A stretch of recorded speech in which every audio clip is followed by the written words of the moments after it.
Bir qoca alimdən bir cavan oğlan soruşdu: ey elmə sahib hökümran, bu günü, həftəni, ili, ayları, bu uca dağları, coşqun çayları, başımızın üstündə günəşi, ayı, adı dünya olan sonsuz sarayı, cəmi bitkilərlə sıx ormanları, heyvanı, bəşəri, bütün canları, kim qurdu bu qədər mətin mükəmməl?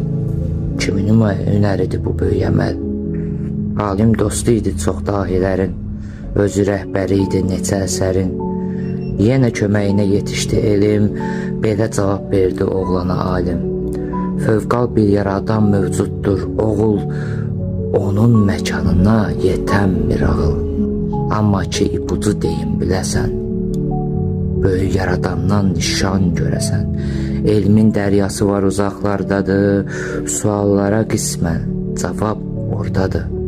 Baş vur dəryalara, incilər axtar, hələ bilmədiyimiz gör bir nələr var.